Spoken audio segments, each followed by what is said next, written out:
अगर हम एक नज़र डालें जो टॉप विकेट टेकर्स हैं अब तक, उनमें उसामा मीर 18 विकेटों के साथ टॉप पर हैं, और फिर मोहम्मद अली जिन्होंने 13 विकेटें उससे पहले ली थी, 1 विकेट उन्होंने कल भी ली, 14 विकेटों के साथ दूसरे। हसन अली 13 विकेटों के साथ आ गए आज की 4 विकेट लेकर, और अबरार अहमद की 11 विकेटें हैं, शाहीन शाह अफरीदी की 11, शादाब खान की 10 और जमान खान की आज 4 विकेटों के साथ 10 पर आ गए।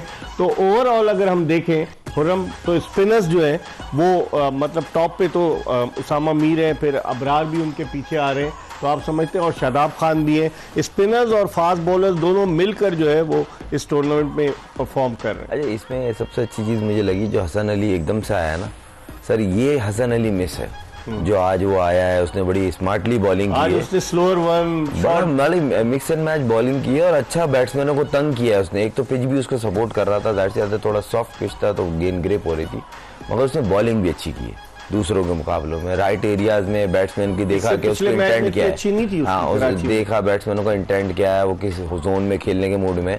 मगर जहाँ तक रही बात उसामा की, तारीफ करनी पड़ेगी सर, उसने थ्रू आउट टूर्नामेंट में अच्छी बॉलिंग की है, अच्छे विद इन स्टंप बॉल की।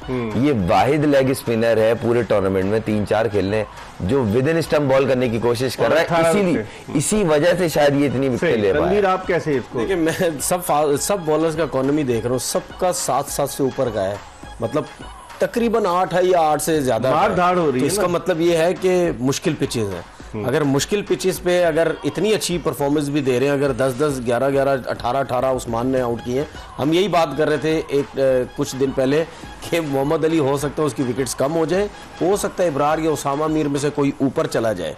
ठीक है, उसामा मीर इस वजह से इफेक्टिव हो रहा है बहुत ज्यादा क्योंकि विद इन स्टंप बॉलिंग कर रहा है, ब्रेक अच्छा है, बाउंस मिलता है, उसकी हाइट है, गुगली का बड़ा अच्छा इस्तेमाल है। जब ये सारी चीजें देखते हैं ना, फिर हम कंफ्यूज होते हैं कि यार जब तुम लोग टीम में जाते हो फिर वहां क्या हो जाता है, यहाँ पे इतनी अच्छी बॉलिंग कर रहे हो तो वहां क्यों कंफ्यूज होते हो? नेशनल और डोमेस्टिक में फर्क हालांकि ये लड़के बिग बैश लीग भी खेलते हैं, वो एक किस्म की तगड़ी किस्म की क्रिकेट है। इतनी एक्स्ट्राऑर्डिनरी नहीं परफॉर्मेंस थी उसामा की। मैं यही कह रहा हूँ, जब आप एक कॉन्फिडेंस तो आता है ना, इतनी टफ क्रिकेट आप खेल रहे हैं, उसके बाद जब आप इंटरनेशनल क्रिकेट में, तो ऐसा ना हो कि यार आप लोग बार बार सिर्फ डोमेस्टिक क्रिकेट की हद तक ही रह जाओ और यही आपकी जो है बात होती रहे। जिस तरह तनवीर कह रहा है कि डोमेस्टिक, लेकिन जो मोहम्मद अली इंटरव्यू देता है वो तो कहता है मैं डोमेस्टिक खेल कर जो है मुझे एक्सपीरियंस हुआ। अगर डोमेस्टिक में इतना अच्छा परफॉर्म करते हैं तो फिर इंटरनेशनल में क्या हो जाए? देखिए इम्प्रूवमेंट की बात करूंगा, ये मेरी पहले भी बहुत सारे इंटरव्यूज में मैंने रिक्वेस्ट की है हम्बली, और अभी भी कर रहा हूँ। प्लेयर डेवलप डोमेस्टिक से होता है।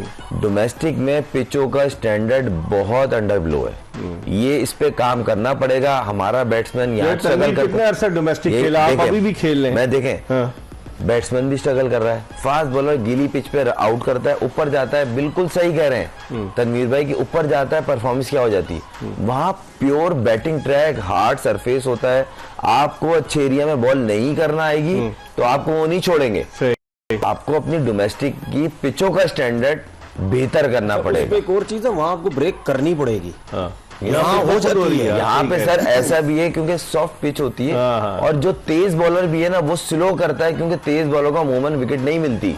वो लाके बॉल राइट एरिया में फेंकता है, वो गेंद स्पंची बाउंस होता है, उसमें गेंद सीम भी हो रहा है, ठंडा वेदर है, स्विंग भी हो रहा है। अब उसमें क्या जी एंड पे लगा हुआ 50 आउट, 60 आउट। जब कैंप में गए वहां पे भी ये वेदर, जैसी टीम का टूर आता है आप जाते हो वहां मार खा रहे हो। इसमें अगर आपके पास एक आध मिनट है इसमें टाइम, अब जिस तरह उस्मान तारिक लड़का, उसकी जो कोयटा की बात हो रही है, ऑफ स्पिनर जो, ठीक है, वो मैं हैरान हूँ, आज कमेंट्री में भी उसके बारे में बात हुई है कि ये करोड़ों रुपया कमाने वाला आगे चल के, ये इतना रमीज भाई ने बोला, ठीक है, इतना मुश्किल बॉलर है जो करोड़ों रुपए कमाने वाला है। मैं सुन के बड़ा हैरान हूँ, मैंने बोला यार उसको जरा क्रिकेट तो खेलने दो पहले। सुने, हम लोग फौरन ऊपर ले जाते हैं। ठीक है, देखो उसका अभी क्यों लड़के उसको समझ नहीं पा रहे, खेला नहीं है। एक तो गैदर होके रुक जाता है वहां पे, दूसरा जब वो बॉल करता है, आप देखें इन पिचेस पे भी उसका बॉल इतना ब्रेक नहीं हो रहा, ना बाहर निकल रहा है ना अंदर आ रहा है, लेकिन अच्छी लाइन और लेंथ पे कर रहा है, पहली दफा बॉल कर रहा है। अब जब वो अच्छी क्रिकेट खेलने जाएगा, अच्छी मतलब अच्छी लीग्स में खेलने जाएगा, उसके ऊपर वर्किंग पता क्या होगी कि ये कितने सेकंड के लिए होल्ड करता है, यहाँ पे कितने सेकंड के लिए गैदर करता है, उसके बाद आप डाउन द विकेट निकले।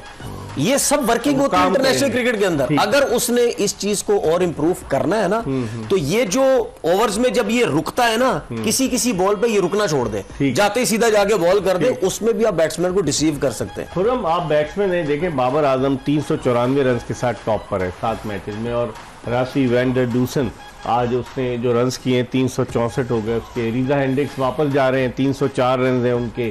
फिर रिजवान के 277 हैं। साहबजादा फरहान शुरू में अच्छे थे, बाद में डाउन हो गए। साइम अयूब के भी 222 हैं। ओवरऑल आप देखते हैं इन बैट्समैनों में कि ज़्यादातर 2-4 गैर मुल्की भी हैं और उसके अलावा पाकिस्तानी भी। रिजवान और बाबर की जंग साफ दिख रही है सर। वो बीच के सेकंड और थर्ड तो चले गए, अब बाबर बचा ऊपर, फोर्थ पे रिजवान है। और जितने कंसिस्टेंट ये दोनों हैं, ये फाइनल तक अगर खेल गए तो आप देख लीजिएगा कोई 600 के आसपास के करीब रन होंगे, क्योंकि एक आध मैंने बोला ना सर 100 होगी, क्योंकि पिचों का स्टैंडर्ड अच्छा है। ये आज की जो हो गई है मैं खुद हैरान हूँ कि या तो इन्होंने बिल्कुल ही ढक दी एकदम शावर करके, और या तो रोल अब देखते हैं अभी कल के मैच में क्या होता है।